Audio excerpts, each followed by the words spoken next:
Assalamualaikum, permisi. Ibu Nur Hayati, betul? Permisi ya, Ibu. Izin saya Tanti dari Fakta TV One. Sebelumnya ingin mengucapkan turut berduka cita ya, Bu ya. Boleh kita ngobrol sebentar, Ibu, mungkin? Boleh. Di dalam boleh, Ibu? Permisi ya, Bu ya.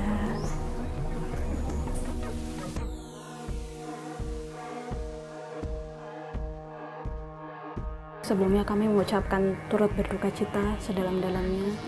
Kami tahu ini bukan waktu yang mudah buat Bu Nur Hayati dan keluarga, tapi kami mau berterima kasih sudah mau menerima kami di sini saat ini ya.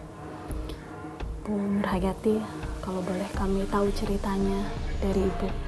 Seperti apa sih Bu kejadiannya pada saat itu yang Ibu tahu? Kalau kejadian di lokasi saya nggak tahu ya, Neng. Saya ada di rumah gitu, ada di rumah. Kan itu jam berapa ya pas ledakan yang pertama gitu ya, Neng ya. Yang pertama kan dua lubang itu 2 kali. Pas yang 2 kali meledak itu saya biasa aja gitu. Ya yakinlah sukses gitu ya itu mah. Tapi saya udah gitu ada ledakan lagi, tapi ledakannya beda gitu. Kan suka gini kalau ngeledak teh ada dikasih waktu gitu ya, jangan dulu mendekat gitu ke itu teh. Tapi itu waktunya lama enggak, sebentar enggak. Coba apa suara ledakannya beda banget, beda. Lagi di situ ada tetangga nerima telepon gitu, ada yang nelpon, "Jang di mana?" "Di rumah." "Alhamdulillahirrahmanirrahim. Kenapa gitu? Ada apa?" gitu. "Itu sana ada korban, sana ledakan situ." Saya Neng nggak tahu, lupa lagi rasanya, saya sampai lemes. "Nur sabar ya, udah takdir Pak Yus lah masuk surga." Ya Allah Neng, sakit Neng. Suami saya yang begitu sayang sama keluarga, kerjanya di situ iya Neng, mungkin karena terhimpit ekonomi gitu Neng. Ibu Nur, berarti Pak Yus ini di situ pada saat itu apa pekerjaannya di lubang pada saat pemusnahan Afkir ini?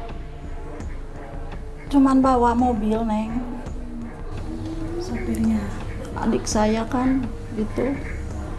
Teteh Ayus bawa mobil, mungkin dia turun dari mobil ikut ke situ Neng.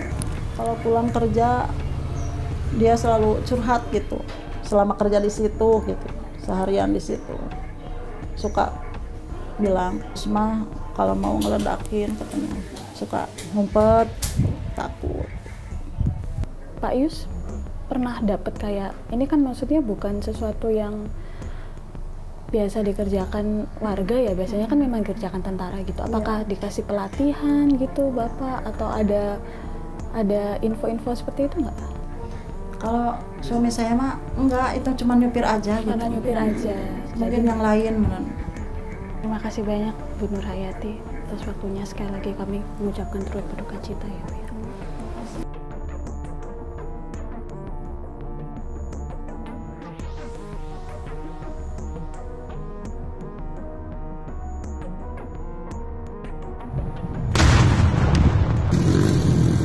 Berkaitan dengan tim investigasi, saat ini masih bekerja di lapangan dan kami sampaikan bahwa tim investigasi sudah meminta keterangan beberapa saksi. Dari masyarakat ada 21 orang dan dari unsur TNI ada 25 orang. Saat ini tim masih terus mencocokkan keterangan para saksi dihadapkan dengan fakta-fakta yang didapat di lapangan, termasuk juga berkaitan dengan beberapa barang bukti yang sudah dikumpulkan oleh tim untuk nantinya akan dilaksanakan analisa. Dan juga ada beberapa unsur yang perlu diuji. sehingga itu memerlukan waktu. Bersama kami saat ini sudah ada Guru Besar Ilmu Politik dan Keamanan Universitas Padjadjaran Bandung, Prof. Muradi. Selamat malam, Profesor. Malam, bagaimana kabarnya? Apa kabar? Selamat datang di Bandung. Ya. Prof, kalau melihat sebetulnya aturan ya, kalau kita bicara aturan sebetulnya seperti apa sih aturan atau prosedur yang benar dalam proses pemusnahan amunisi, dan apakah kemudian kalau bicara aturan ini mengacu kemana aturannya? Ya kalau sampai hari ini sebenarnya kita nggak punya undang-undang selevel undang-undang ya berkaitan soal bahan peledak dan senjata api. Ada memang di level undang-undang, tapi undang-undang darurat, undang-undang tahun 51 itu lama sekali. Yang dirujukan dari ini adalah ada Permenahan 21 tahun 2009. Itu juga detailnya dari mulai hulu hilirnya nggak terjadi. Misalnya katakanlah pembelian, pengadaan, pembuatan amunisi, kemudian pemakaian dan pemusnahan. Pemusnahan hanya dibahas cuma sekedar mungkin ayat 1-2 ayat ya, yang kemudian menjelaskan soal pemusnahan amunisi afgir itu dilakukan oleh disebutkan memang disebutkan, tapi bahwa kemudian harus juknisnya belum ada. Jadi dia bagaimana kemudian model pemusnahan, siapa musnahkan ada, tapi kemudian teknis sampai kemudian misalnya bagaimana melakukan pendinginan 1 kali 24 jam atau misalnya 3 kali 24 jam atau bahkan 7 kali 24 jam itu tidak dilakukan.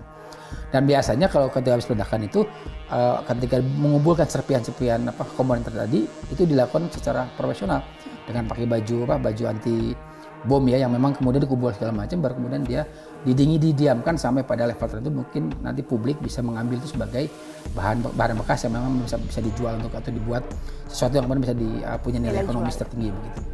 Terima kasih banyak sama-sama Prof atas waktunya. Ya, sih. Kita temukan fakta selanjutnya. Jadi sekarang itu jangan tanya ada SOP atau enggak. Itu sudah yang terbaik yang bisa mereka lakukan. Jadi mereka ini sudah berbuat yang terbaik, jangan lagi disalahkan macam-macam.